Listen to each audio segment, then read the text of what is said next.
Hoy vamos a estudiar y vamos a encontrar en la Escritura tres consejos para crecer en el Espíritu, y para ello vamos a escudriñar detenidamente un versículo de la Escritura.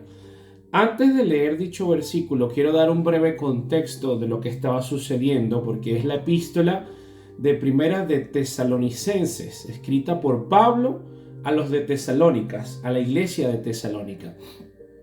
La iglesia de Tesalónica, como ya sabía por la revelación que se le había entregado de que Cristo iba a volver, algunos miembros de la iglesia empezaron a vivir un fanatismo, empezaron a ser haraganes, ociosos, dejaron el trabajo y que la iglesia más bien sea la que se encargue de suplir sus necesidades por la sencilla razón de que Cristo venía pronto. Entonces, a Pablo, al enterarse de esto que estaba sucediendo en Tesalónica, envía la primera epístola, primera de Tesalonicenses. Con este pequeño contexto, yo quiero que podamos leer un versículo que fue unos mandatos que dio Pablo a esta iglesia para corregir estos comportamientos que hacían mucho daño, y que estos mandatos, si nosotros los ponemos en práctica en la actualidad, nos pueden ayudar muchísimo para crecer en el dominio espiritual y por consecuencia en todos los demás dominios. Cometemos el grave error de que queremos crecer en primer lugar en nuestro dominio laboral, en nuestros contactos, en nuestras relaciones interpersonales, y dejamos de último el dominio espiritual, siendo este el primero, porque es a través del Espíritu que podemos comunicarnos con Dios. Dios es Espíritu y es necesario que en Espíritu nos comuniquemos con Él para que sea Él quien pueda bendecir todos nuestros dominios. Primera de Tesalonicenses 4:11. Y a que tengáis por vuestra ambición el llevar una vida tranquila, y os ocupéis en vuestros propios asuntos, y trabajéis con vuestras manos, tal como os hemos mandado. Tres consejos encontramos acá y cada uno de ellos lo vamos a desarrollar. El primero es: vuestra ambición sea llevar una vida tranquila. Pablo, que es un artista en las paradojas, que se encuentran muchas paradojas en su escritura, dicen: si tú te quieres inquietar por algo, que esa inquietud sea por llevar una vida tranquila. Aquí encontramos una paradoja que es: inquiétense por vivir quietos, vivir calmadamente. ¿Y por qué? Porque este consejo de que tengamos la obediencia de vivir calmados, con una mente tranquila, porque Isaías 30:15 dice: porque así ha dicho el Señor Dios, el Santo de Israel, en arrepentimiento y en reposo seréis salvos. En quietud y confianza está vuestro poder, pero no quisisteis. Y el Salmo 51:6 dice: he aquí, tú deseas la verdad en lo más íntimo, y en lo secreto me harás conocer sabiduría. Yo necesito esforzarme para llevar una vida tranquila y calmar mi mente, porque es a través de esa calma en la cual yo puedo escuchar la voz de Dios, en la cual Dios me va a hablar. Si yo estoy bombardeado de información, si yo estoy intranquilo y constantemente recibo noticias tras noticias, mi cerebro se recalienta y estoy agotado mentalmente, estoy inquieto, y por consecuencia es imposible que yo pueda abonar esa vida espiritual. En la actualidad se está llevando a cabo por medio de la internet una psicosis colectiva. La palabra psicosis se utiliza para describir los trastornos que afectan la mente, en los que se ha perdido cierto contacto con la realidad. ¿Y cómo se lleva a cabo esto? A través del miedo, de la confusión y un deseo profundo de seguridad. Están agitando la mente de las masas, atiborrando esas mentes con exceso de información. Voy a poner ejemplos cotidianos para comprender un poco más este punto. Cuando tú ves el comportamiento de las redes sociales en Venezuela, asesinan al Coqui. Todo el mundo empieza a hablar de esto y esto es el tema y empieza a viralizarse esa información. Pero después, ¿qué más viene? Ya esto pasó. ¿Cuál es el otro tema colectivo en el cual yo debo depositar mi información? Bueno, hay un escándalo en Canaima por una fiesta que se usó, entonces todos conversemos de esta información. Y así sucesivamente, después con el Super Bowl, después que Farruko dio un testimonio y únicamente hablamos del plato que nos ponen las redes sociales. Hablamos de hechos reales, externos, que nos alejan de realidades internas y afectan nuestra calma. Estamos tan habituados a recibir información de cosas de afuera que estamos siendo desconectados de nuestra propia realidad cotidiana, sabiendo que toda esta información está intranquilizando nuestro cerebro y por consecuencia nos aleja de tener una relación orgánica, viva y dinámica con Dios.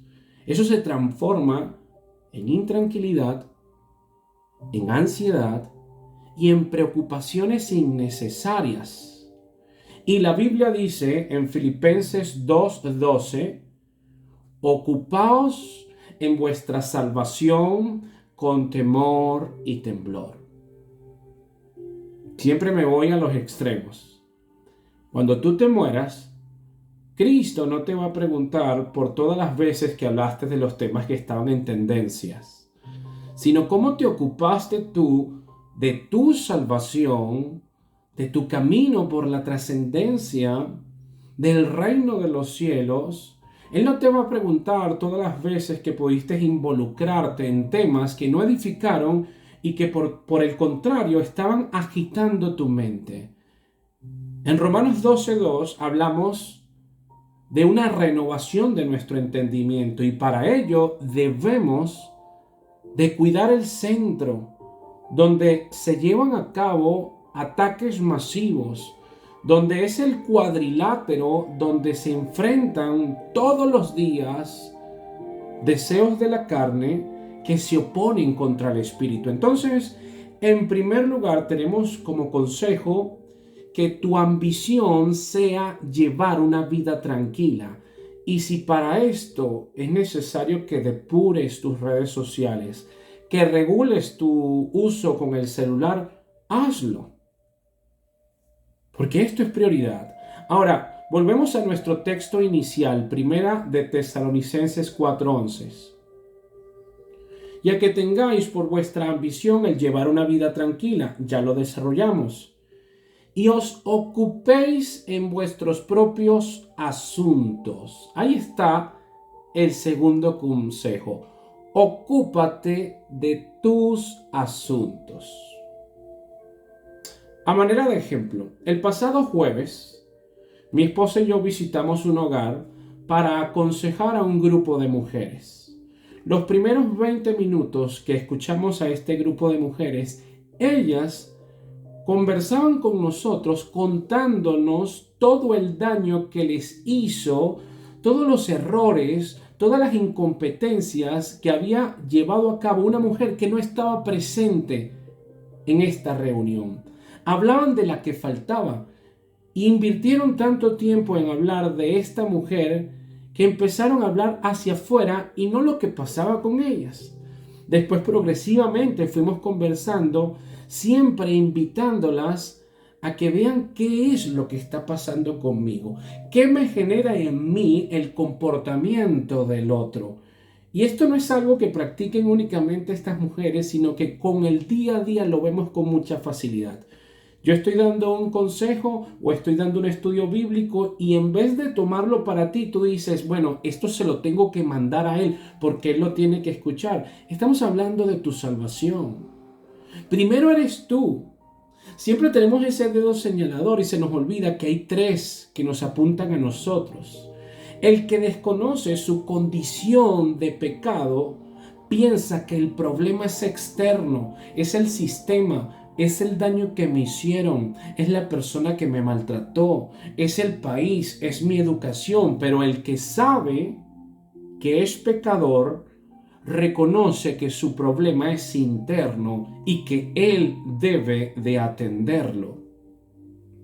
Con cuánta facilidad vemos el pecado de personas que se exponen en las redes sociales, personas que están en nuestro día a día, con cuánta facilidad podemos encontrar sus imperfecciones, su incoherencia, su bipolaridad, su hipocresía, pero qué difícil es mirarnos a nosotros para encontrar nuestro lado sombrío, para encontrar nuestros pecados, nuestros errores, lo que no estamos haciendo bien.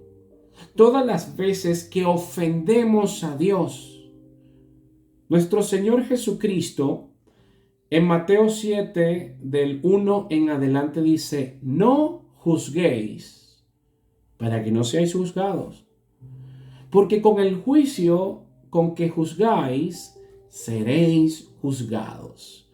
Y con la medida que medís, os será medido. ¿Y por qué miras la paja que está en el ojo de tu hermano y no echas de ver la viga que está en tu propio ojo? Una paja es algo pequeño, que tú con facilidad estás tan afinado en ver los errores de otros, que tú con facilidad puedes ver la paja en tu hermano o en tu prójimo y no ves la viga que es algo mucho más grande que está en el tuyo. ¿O cómo dirás a tu hermano, déjame sacar la paja de tu ojo y él aquí la viga en el ojo tuyo? Hipócrita, dice Cristo. Saca primero la viga de tu propio ojo. Ahí está. Ocúpate en tu propio asunto. Evalúa cuál es la viga que tienes en tu ojo. ¿Cuál es tu pecado? ¿Cuál es tu error? Y después que hagas eso, entonces verás bien para sacar la paja del ojo de tu hermano. O sea, no está mal que queramos ayudar a otros.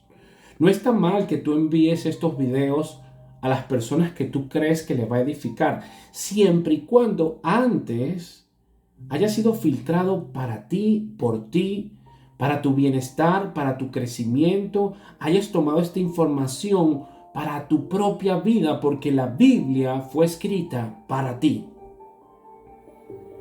A veces queremos salvar a otros, que se salven, que se salen otros, y descuidamos nuestra salvación. Cuando comprendes en qué condición estás, no tienes tiempo para chismear o murmurar. Nuevamente leemos nuestro texto principal, Primera de Tesalonicenses 4:11. Y a que tengáis por vuestra ambición el llevar una vida tranquila, primer consejo. Y os ocupéis en vuestros propios asuntos, segundo consejo. Y trabajéis con vuestras manos, tercer consejo, trabaja. El ser humano fue diseñado para trabajar. Fue equipado con un cuerpo que tiene movilidad, que genera su propia lubricación para que se mueva y trabaje. Y esto es tan cierto que si tú pasas 48 horas detenidos, ya tu cuerpo empieza a perder masa muscular. Esto es tan cierto que cuando tú dejas de movilizarte o de usar un dominio, un elemento de tu cuerpo, empieza a atrofiarse. En Génesis 1:28 dice, y los bendijo Dios y les dijo, sed fecundos, multiplicaos y llenad la tierra y sojuzgadla. Ahí hay trabajo. Ejerced dominio sobre los peces del mar, etcétera, etcétera. Ahí hay trabajo. Génesis 2:15. Entonces el Señor Dios tomó al hombre y lo puso en el huerto del Edén para que lo cultivara y lo cuidara. Ahí hay trabajo. El trabajo da sentido de propósito. Se convirtió en algo pesado después de la caída del hombre. Sin embargo, el creyente, cuando alimenta su espíritu, encuentra en el trabajo algo que es un motivo para gozarse también. Las estadísticas de Estados Unidos indican que las personas que se retiran más tempranamente se deprimen más, se enferman más y mueren primero. El trabajo es una bendición. Juan 5:17 dice, pero él respondió, hasta ahora mi padre trabaja y yo también trabajo. Entonces podríamos decir que tenemos un Dios que cree en la productividad, que trabaja y nos ordenó trabajar. Creyente que no trabaja, tengo un versículo para ti. Primera de Timoteo 5:8. Pero si alguno, sobre todo hombres, no provee para los suyos, y especialmente para los de su casa, ha negado la fe y es peor que un incrédulo. Un cristiano debe ser un referente, que hasta los incrédulos vean en él un ejemplo a seguir. Ya vamos a hablar de eso. Pero aquí es importantísimo tener una aclaratoria. Y esta aclaratoria se encuentra en 2 de Tesalonicenses 10. Porque aun cuando estábamos con vosotros, os ordenamos esto. Si alguno no quiere trabajar, que tampoco coma. Fíjate que dice si alguno no quiere trabajar. Hay personas que no pueden trabajar. Tienen un impedimento físico, han llegado a la vejez, tienen una discapacidad, tienen una enfermedad. Hay personas que no pueden trabajar. Y estas personas que no pueden trabajar, Dios ve su corazón, pueden trabajar para el reino de los cielos, pueden interceder en oraciones, pueden llevar el evangelio, pero es porque no pueden trabajar. Pero aquí dice, si alguno no quiere trabajar, esto está hablando de un grupo de personas que pueden trabajar, pero no quieren trabajar. Haraganes y perezosos.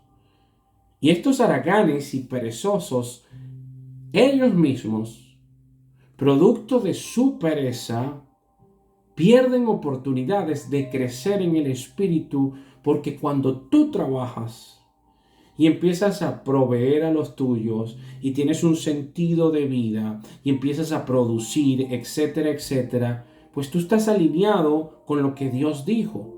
Por eso es tan importante aclarar que esto es para las personas que pueden trabajar pero no quieren trabajar.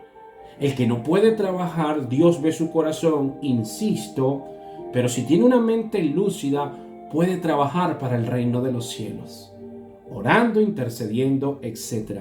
Y finalmente dice nuestro texto inicial, Primera de Tesalonicenses 4:11, arroja los consejos, 3 consejos, y el versículo 12 dice lo siguiente: a fin de que os conduzcáis honradamente con los de afuera.